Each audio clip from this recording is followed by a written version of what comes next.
ಶಿವಪ್ರಕಾಶ್. ಸನ್ಮಾನ್ಯ ಸಭಾಧ್ಯಕ್ಷರೇ, ಪ್ರಶ್ನೆ ಸಂಖ್ಯೆ 992 ಮಾನ್ಯ ಪೌರಾಡಳಿತ ಮತ್ತು ಹಜ್ ಸಚಿವರಿಗೆ ಪ್ರಶ್ನೆಯನ್ನ ಕೇಳಿದೆ. ಪ್ರಶ್ನೆ: ಹಾಸನ ನಗರಸಭೆಯನ್ನು ಮಹಾನಗರ ಪಾಲಿಕೆಯಾಗಿ ಮೇಲ್ದರ್ಜೆಗೆ ಏರಿಸುವಾಗ ನಗರಸಭೆ ವ್ಯಾಪ್ತಿಗೆ ಹತ್ತಿರವಿರುವ ನಿಡುಡಿ ಮತ್ತು ಚಿಟ್ಟಳ್ಳಿ ಹೊರತುಪಡಿಸಿ ನಗರಸಭೆ ವ್ಯಾಪ್ತಿಯಿಂದ ಬಹುದೂರವಿರುವ ಅರೆಕಲ್ಲಸೊಳ್ಳಿ ಗ್ರಾಮವನ್ನು ಸೆಪರೇಟ್ ಮಾಡಿದ್ದಾರೆ, ಅದನ್ನ ಕೈಬಿಡಿ ಅಂತ ಕೇಳಿದೆ ಸನ್ಮಾನ್ಯ ಸಭಾಧ್ಯಕ್ಷ. ಓಕೆ, ಉತ್ತರ. ಮಾನ್ಯ ಅಧ್ಯಕ್ಷರೇ ಉತ್ತರವನ್ನು ಒದಗಿಸಿದೆ. ಸನ್ಮಾನ್ಯ ಸಭಾಧ್ಯಕ್ಷರೇ, ಇಲ್ಲಿ ಅವೈಜ್ಞಾನಿಕವಾಗಿ ಈ ಒಂದು ಕೆಲಸನ ತಗೊಂಡಿದ್ದಾರೆ. ಈಗ ಅರೆಕಲ್ಲಸಳ್ಳಿ ನಮ್ಮ ಏನು ನಗರಸಭೆಯಿಂದ ಬಹಳ ದೂರ ಇದೆ, ಅದನ್ನು ಕೂಡ ನಗರಸಭೆಗೆ ಏನು ಮಹಾನಗರ ಪಾಲಿಕೆಗೆ ಸೇರ್ಪಡೆ ಮಾಡಿದ್ರು. ಮತ್ತು ಏನು ಚಿಟ್ನಳ್ಳಿ ಮತ್ತು ನಿರುಡಿ ಮತ್ತು ಇಲ್ಲೊಂದು ಹಳ್ಳಿ ಸೇರ್ಪಡೆ ಆಗಿಲ್ಲ, ಲಕ್ಷ್ಮೀ ಸಾಗರ್ ಅಂತ, ಆ 3 ಊರು ಕೂಡ ನಗರಕ್ಕೆ ಸೇರಿದೆ. ಆ 3 ಊರು ನಮ್ಮ ಪಂಚಾಯಿತಿ ಬರೀ ಅದು 3 ಊರು ಮಾತ್ರ ಉಳಿದಿದೆ. ಅದು 3 ಊರನ್ನ ಹೊಳೆನಸ್ಪುರ ಒಂದು ಗ್ರಾಮ ಪಂಚಾಯತ್, ಕಬ್ಳಿ ಗ್ರಾಮ ಪಂಚಾಯತ್ ಸೇರ್ಪಡೆ ಮಾಡಬೇಕಾಗುತ್ತೆ. ಹಾಗಾಗಿ ಆ 3 ಊರನ್ನು ಕೂಡ ಏನು ನಗರ ಪಾಲಿಕೆಗೆ ತಗೊಂಡು ಇನ್ನ ಅರೆಕಲ್ಲಸಳ್ಳಿ ಗ್ರಾಮವನ್ನ ಕೈ ಬಿಡಬೇಕು ಅಂತ ನನ್ನ ಸಚಿವರಲ್ಲಿ ಕೇಳಿ ಬಯಸ್ತೇನೆ. ಓಕೆ, ಮಾನ್ಯ ಸಚಿವರು. ಅಧ್ಯಕ್ಷರೇ, ಸ್ವರೂಪ್ ಅವರು ಲಾಸ್ಟ್ ಟೈಮ್ ಹಸನ್ಗೆ ಕಾರ್ಪೊರೇಷನ್ ಕ್ಯಾಬಿನೆಟ್ ನಲ್ಲಿ ಆಗಿ ತೀರ್ಮಾನ ಆಗಿ ಕಾರ್ಪೊರೇಷನ್ ಅಂತ ಡಿಕ್ಲೇರ್ ಆಗಿದೆ. ಆದರೂ 2-3 ವಿಲೇಜಸ್ ಬಿಟ್ಟು ಹೋಗಿದೆ ಅಂತ ಪ್ರಶ್ನೆ ಕೇಳಿದ್ದಾರೆ. ಡಿಸಿಲಿಂದ ಏನು ರಿಪೋರ್ಟ್ ಬಂದಿದೆ ಅದು ಎಲ್ಲ ವಿಲೇಜಸ್ ಸೇರಿಸಿದ್ದಾರೆ. ಇನ್ನೂ 1-2 ವಿಲೇಜಸ್ ನಿಯರೆಸ್ಟ್ ಇದೆ, ಅದು ಇನ್ಕ್ಲೂಡ್ ಮಾಡ್ಬೇಕಂತ ಕೇಳಿದ್ದಾರೆ. ನಾನು ಡಿಸಿಲಿಂದ ರಿಪೋರ್ಟ್ ತರಿಸಿ ಅದು ಇನ್ಕ್ಲೂಡ್ ಮಾಡಿಸ್ತೀನಿ.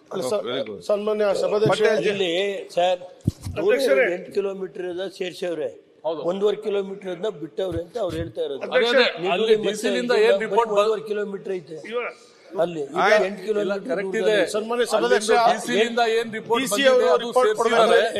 ಈಗ ನೆಕ್ಸ್ಟ್ ತಾವು ಏನ್ ಹೇಳತ್ತೀರಿ ಅದು ನಿಯರೆಸ್ಟ್ ಮಹಾನಗರ ಪಾಲಿಕೆಯಾಗಿ 3 ವರ್ಷ ಐತೆ. ಕೆಲವು ಭೂಮಾಫಿಯಾದರು ಸೇರಿ ಇವತ್ತು ಇನ್ನೂ ಹ್ಯಾಂಡ್ ಓವರ್ ಮಾಡಕ್ ಜಿಲ್ಲಾ ಪಂಚಾಯತಿಯಿಂದ ಕೆಲವು ಪಂಚಾಯತಿಗಳು ಹ್ಯಾಂಡ್ ಓವರ್ ಮಾಡಕ್ ಆಗ್ತಾ ಇಲ್ಲ. ಅದನ್ನ ದಯಮಾಡಿ 18 ಜನ ಅಧಿಕಾರಿಗಳ ಮೇಲೆ ಈಗಾಗಲೇ ಕ್ರಮ ತಗಬೇಕು ಅಂತ ಹೇಳಿ DPR ಕಳಿಸಿದಿರಿ. ಒಂದು ಮೀಟಿಂಗ್ ಫೈನಲ್ ಮಾಡಿ. ಸಭಾಧ್ಯಕ್ಷ, ನನ್ನ ಪ್ರಶ್ನೆಯನ್ನು ಇಲ್ಲ ಸಭಾಧ್ಯಕ್ಷ, ನಮಗೊಂದು ಮಾತಾಡಕ್ಕೆ ಅವಕಾಶ ಕೊಡಬೇಕು ತಾವು. ಈಗ ಏನು 37 ಹಳ್ಳಿ ಸೇರ್ಪಡೆ ಆಗಿದೆ ಮಹಾನಗರ ಪಾಲಿಕೆಗೆ, ಅದು ಪಂಚಾಯತಿಯಲ್ಲೂ ಕೂಡ ಇಲ್ಲ, ಅಲ್ಲಿ ನಗರಸಭೆ ಮಹಾನಗರ ಪಾಲಿಕೆಗೂ ಕೂಡ ಸೇರಿಲ್ಲ. ಈಗ ಅಭಿವೃದ್ಧಿಯಲ್ಲಿ ಬಹಳ ಕುಂಠಿತವಾಗಿದೆ ಸಭಾಧ್ಯಕ್ಷರೇ. ಅಲ್ಲಿ ಏನು 37 ಹಳ್ಳಿಗಳಿಗೆ ಯಾವುದು ರಸ್ತೆ ಚರಂಡಿ ಇರ್ಬೋದು, UGD ಸಮಸ್ಯೆ ಬಹಳಷ್ಟು ಇದೆ. ಹಾಗಾಗಿ ಏನು ಈಗೆಲ್ಲ ಪುರಸಭೆಯಿಂದ ನಗರಸಭೆಗೆ ಮೇಲ್ದರ್ಜೆಗೆ ಕೇಳ್ತಾ ಇದ್ರು. ಈಗ ನಾವು ನಮ್ಮ ನಗರಸಭೆಯಲ್ಲಿ ಇದ್ರೆ ಒಳ್ಳೇದಾಗ್ತದೆ. ಮಾತಾಡ್ಲಿಕ್ಕೆ ಬಿಡಿ ರೇವಣ್ಣ ಅವರೇ.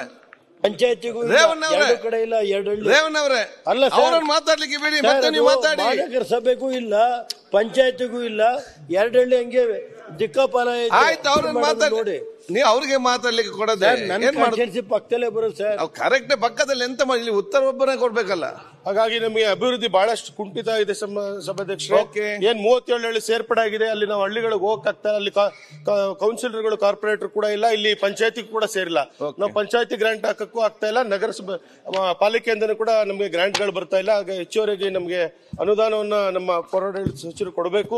ಏನ್ 3 ಹಳ್ಳಿ ಸೇರ್ಪಡೆಯನ್ನ ನಾನು ಹೇಳ್ತೇನೆ ಮಹಾನಗರ ಪಾಲಿಕೆಗೆ ತಗೊಳ್ಳಿ ಅಂತ, ಅದು ಹೊಳೆನಸ್ಪುರ ಪಂಚಾಯತಿಗೆ ಹೋಗ್ತದೆ. ಹಾಗೆ ಸಚಿವರನ್ನು ಕೇಳಕ್ ಬಯಸ್ತೇನೆ, ಮನವಿನೂ ಕೂಡ ಮಾಡ್ತೇನೆ. 3 ಹಳ್ಳಿನ ಮಹಾನಗರ ಪಾಲಿಕೆಗೆ ಸೇರಿಸಬೇಕು.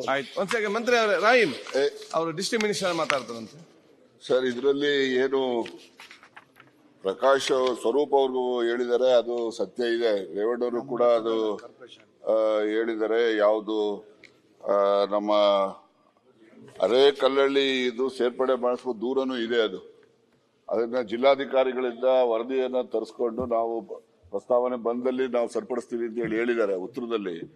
ನಾನು ಅರೆಕಲ್ಲು ಹೊಸಳ್ಳಿಯನ್ನ ಬಿಟ್ಟು ನಿಡುಡಿ ಮತ್ತು ಚಿಕ್ಕನಹಳ್ಳಿನ ಸೇರಿಸ್ತಕ್ಕಂಥದ್ದಕ್ಕೆ ಜಿಲ್ಲಾಧಿಕಾರಿಗಳಲ್ಲಿ ನಾನು ಅವರ ಹತ್ರ ಚರ್ಚೆ ಮಾಡಿ ಇನ್ನೊಂದು ಹಳ್ಳಿ ಇದೆ ಕಳಿಸ್ಕೊಡ್ತೇವೆ. ಅದ್ರಲ್ಲಿ ಇನ್ನೊಂದು ಹಳ್ಳಿ ಇದೆ, ಅದ್ರಲ್ಲಿ ಲಕ್ಷ್ಮೀ ಸಾಗರ, ನಿಡುಡಿ ಮತ್ತು ಲಕ್ಷ್ಮೀ ಸಾಗರ ಅಂತ ಇನ್ನೊಂದಿದೆ. ಲಕ್ಷ್ಮೀ ಸಾಗರ ಅಂತ ನ್ಯೂಸ್ ಫಸ್ಟ್ ನಿರ್ಭೀತಿಯಿಂದ ನಿಮ್ಮ ಪರವಾಗಿ.